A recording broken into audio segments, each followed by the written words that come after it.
آپ D S P تھے، آپ وہاں سے جہاز لے کے آ گئے جبی شاہ دلاور؟ جی ہاں۔ وجہ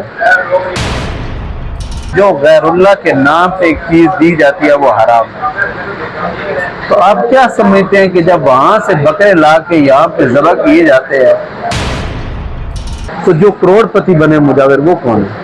جو کروڑ پتی مجاور ہے وہ یہی ہے نا جو 8 آدمی ابھی کہتے ہیں کہ ابھی کروڑ پتی بن گئے اور ابھی تک ان کا پیٹ نہیں بھرا، ان کا پیٹ نہیں بھرا۔ وہ نذرانے کے پیسے لے کر کروڑ پتی بن گئے جی ہاں۔ اور آپ ابھی تک عدالت میں دھکے کھا رہے ہیں۔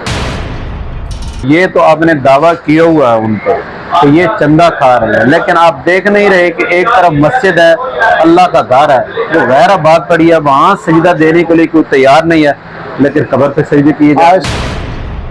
ملک صاحب آپ کہہ رہے ہیں کہ ہم نے وہاں مرادیں مانگ کے آزمایا اور ہماری مرادیں پوری ہو گئی۔ اگر وہاں مانگنے سے مرادیں پوری ہوتی ہیں پھر مجاوروں نے وہاں ڈبے کیوں لگا رکھے ہیں؟ یہ جو دربار ہے یہ روحانی مرکز ہیں یا کہ آمدن کا ذریعہ؟ اتنے 183 بندہ ہے وہاں مجاور، تو بکرا ایک آ جائے تو کیسے تقسیم ہوتا ہے؟ وہ نذرانے کے پیسے لے کر کروڑ پتی بن گئے اور آپ ابھی تک عدالت میں دھکے کھا رہے ہیں۔ یہ پاکستان کا قانون کی بدقسمتی ہے کہ جو بندہ بدعی آتا ہے عدالت میں زیادہ سزا اس کو ہوتی ہے، جس کے خلاف کیس ہوتا ہے اس کو بلانے میں عدالت 6 مہینے لگا دیتی ہے کہ جی فیصلہ مکمل نہیں ہے، گواہ مکمل نہیں ہے۔ آپ نے جو عدالت کے اندر مقدمہ پیش کیا ہوا ہے، کیا آپ کے پاس کوئی دستاویزی ثبوت نہیں ہے اس کے؟ اس کو دستاویزی ثبوت یہ ہے جی کہ ریونیو ریکارڈ سارا پولیس نے سارا ریکارڈ بھیج دیا محکمہ عدالت، اور انہوں نے پولیس نے اور ریونیو نے لکھا ہے کہ یہ بالکل خان صاحب صحیح کہتے ہیں، یہ اس کے زمین کے مالک ہیں، مختار ہیں، اور یہ جو ہے مجاور ہے یہ غیر قانونی قابل ہے۔ آپ نے کبھی بیٹھ کے فریق مخالف سے بات کرنے کی کوشش نہیں کی؟ جو مقدمہ چل رہا ہے یہ کسی نتیجے پہ پہنچ جائے اور آپس میں صلح ہو جائے اور معاملات طے ہو جائے؟ ہاں، اس سلسلے میں کئی دفعہ ابھی بھی میری ان سے بات ہوتی رہتی ہے، ان کے رشتہ داروں کے ذریعے ہوتی رہتی ہے، ان سے ڈائریکٹ بھی ادھر ہوتی رہتی ہے، ان کے وکیلوں کے ذریعے بھی بات ہوتی رہتی ہے، لیکن کیونکہ وہ پیسہ ایک ایسی چیز ہے کہ لالچ ہے تو وہ یہ کہتے ہیں کہ چلو جی جتنی دیر سے چل جائے چلا۔ یہ جو دربار ہے یہ روحانی مرکز ہیں یا کہ آمدن کا ذریعہ ہے، جھگڑے کرنے کا ذریعہ؟ یہ 100% روحانی ہے۔ اس کی وجہ یہ ہے کہ ہم نے کئی دفعہ انہی شاہ دلاور رحمۃ اللہ کے اوپر منت مان کر آزمایا ہے تو ہمارے وہ کام بالکل اس سے ہی ہوئی ہے جس طرح کے مطلب کوئی زندہ پیدا کر رہا ہوتا ہے، کیونکہ یہ جو اللہ کے دوست ہوتے ہیں جن میں اپنی زندگیاں نفس سے ہمارا کے خلاف گزاری ہوتی ہے، ان کو اللہ تعالیٰ اب بھی زندگی نصیب فرماتا ہے اور یہ لوگ زندہ ہوتے ہیں۔ ملک صاحب آپ کہہ رہے ہیں کہ ہم نے وہاں مرادیں مانگ کے آزمایا اور ہماری مرادیں پوری ہو گئی۔ اگر وہاں مانگنے سے مرادیں پوری ہوتی ہیں پھر مجاوروں نے وہاں ڈبے کیوں لگا رکھے ہیں؟ وہاں کیا چیز لگا رکھی؟ وہاں انہوں نے چندے کے ڈبے لگا رکھے ہیں، تو ان کی مرادیں وہ مانگ کے پوری کیوں نہیں کرواتے؟ یہاں چندے سے وہ کروڑ پتی بنے۔ وہ جو مجاور ہیں وہ جو مطلب آمدن کے لیے ڈبے میں رکھے ہوئے ہیں وہ ذاتی استعمال میں لانے کے لیے رکھے ہوئے ہیں، نہ کہ روحانی طور پر رکھے ہوئے ہیں۔ ملک صاحب آپ کا دعویٰ ہے یہ روحانیت کے مرکز ہیں دربار، لیکن ہم جگہ دربار تو آباد ہے، وہاں عورتیں بھی آ رہی ہیں، مرد بھی آ رہے ہیں، ساتھ ہی مسجد پڑی ہے، نماز کا وقت ہو گیا ہے، کوئی مسجد میں نماز کے لیے نہیں گیا۔ جو ڈھول والے ہیں میراثی ہیں انہوں نے مسجد میں ڈیرے لگا رکھے ہیں، ڈھول وہاں ڈال رکھے ہیں، اس کے پیچھے کیا وجہ ہے؟ یہ کیا ولی اللہ کے ساتھ مذاق نہیں ہو رہا؟ یہ تو آپ نے دعویٰ کیا ہوا ہے ان پر کہ یہ چندہ کھا رہے ہیں، لیکن آپ دیکھ نہیں رہے کہ ایک طرف مسجد ہے، اللہ کا گھر ہے، وہ غیر آباد پڑی ہے، وہاں سجدہ دینے کے لیے کوئی تیار نہیں ہے، لیکن قبر پہ سجدے کیے جائیں۔ اسی وجہ سے کسی شاعر نے کہا تھا نا کہ مسجد تو بنا دی سب بھر میں ایمان کی حرارت والوں نے، من اپنا پرانا پاپی ہے برسوں میں نمازی بنا۔ اس کے اندر آپ ان پہ دعویٰ کیوں نہیں کر رہے کہ مسجد کو کیوں مذاق؟ یہ ہر روز مولوی جو ہے جمعے کو تقریر کر رہے ہیں کہ نماز پڑھو، 700 دفعہ حکم ہے اللہ کا، لیکن شیطان اور نفس ہمارے لوگوں کو ادھر نہیں جانے دیتا۔ آپ ڈی ایس پی تھے، آپ وہاں سے جہاز لے کے آ گئے جبی شاہ دلاور؟ جی ہاں۔ وجہ اور میں مطلب اس وقت آنا چاہتا تھا، مجھے میرے متعلقہ افسر نے ٹائم نہیں دیا کہ جی ایمرجنسی ہے ڈیوٹی میں آپ نہیں جا سکتے، ٹائم تھوڑا رہ گیا تھا، اس آ نہیں سکتے تھے تو میں نے جہاز منگوایا اور میں آ گیا۔ آپ کی اتنی اپروچ ہے، آپ بھی ایس پی ہیں، حکومتی اداروں میں بھی آپ کی کافی اثر و رسوخ ہے، ہر ادارے میں اگر کہوں کہ